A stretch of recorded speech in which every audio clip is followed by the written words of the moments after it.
সম্মানিত ভিউয়ার্স, আশা করি আপনারা সকলেই ভালো আছেন। আজকে আপনাদের সামনে নিয়ে এসেছি আবার একটি প্রাচীন ঐতিহ্যবাহী মসজিদ।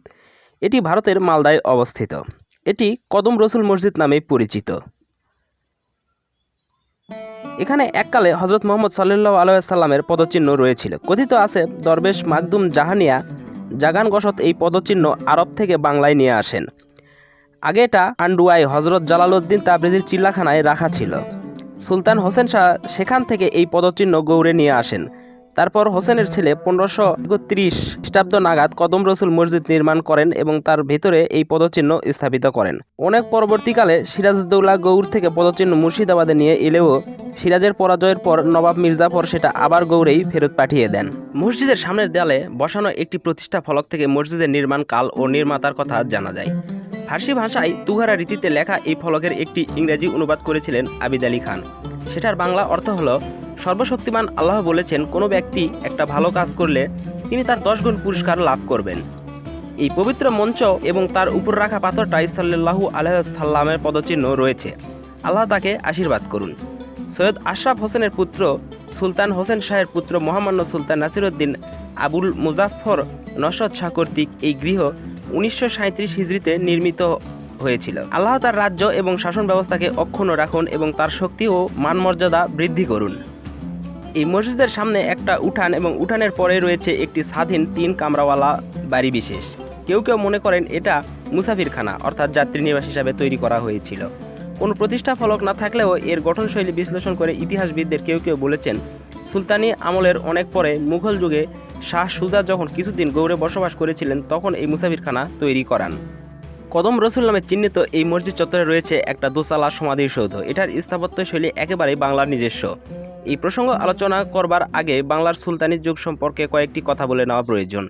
ইখতিয়ার উদ্দিন মোহাম্মদ বিন বখতিয়ার খিলজির বঙ্গ বিজয়ের পর থেকে বাংলায় সুলতানি যুগ আরম্ভ হয়। পরবর্তী 600 বছরের কিছু বেশি সময় বঙ্গদেশ ছিল উত্তর ভারতে আফগান শাসকদের অধীনে।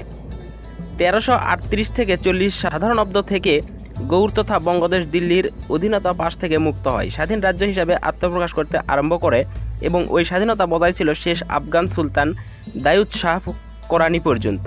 1576 সাধারণাব্দে মুঘল সম্রাট আকবরের সেনাপতি খান জাহানের কাছে দাউদ শাহ পরাজিত হওয়ার সঙ্গে সঙ্গে বঙ্গদেশ আবার উত্তর ভারতীয় শাসন ব্যবস্থার অধীনে চলে যায়।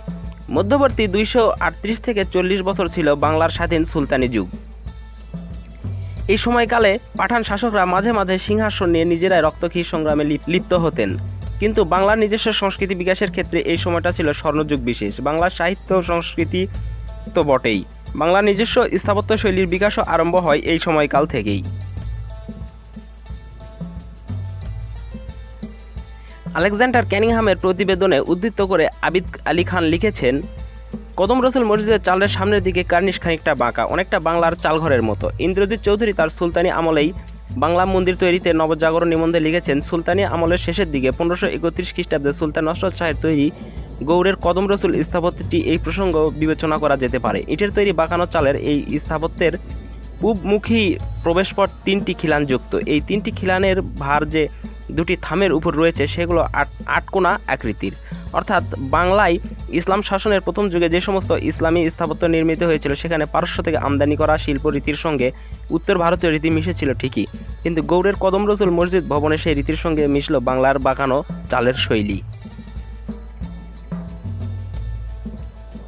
কদম রসুল একটি পবিত্র স্থান যেখানে নবী সাল্লাল্লাহু আলাইহি ওয়াসাল্লামের পদচিহ্ন সংবলিত পাথরখণ্ড সংরক্ষিত থাকে। মুসলিম বিশ্বে বিভিন্ন দেশে ওরকম পবিত্র স্থানের প্রতি ভক্তি প্রদর্শন করা হয়। মুসলমানদের মধ্যে বিশ্বাস রয়েছে যে মুহাম্মদ সাল্লাল্লাহু আলাইহি ওয়াসাল্লাম পাথরের উপর দিয়ে হেঁটে যাওয়ার সময় সেখানে তার পদচিহ্ন থেকে যায়। মক্কা ফেরত অনেকেই এই ধরনের পদচিহ্ন সংবলিত পাথরখণ্ড নিয়ে আসতেন। তারা শ্রদ্ধার সঙ্গে এগুলো বিভিন্ন সৌধে বিশেষ করে মসজিদের অভ্যন্তরে সংরক্ষণ করতেন, যা কদম রসুল আল্লাহ বা কদম শরীফ বা কদম মোবারক নামেই পরিচিত। 500 বছরের প্রাচীন এই মসজিদ সম্পর্কে আলোচনা করতে গেলে ঘন্টার পর ঘন্টা সময় লেগে যাবে। সংক্ষিপ্ত একটু ইতিহাস আপনাদের সামনে তুলে ধরলাম, ভুল ত্রুটি অবশ্যই ক্ষমা সুন্দর দৃষ্টিতে দেখবেন।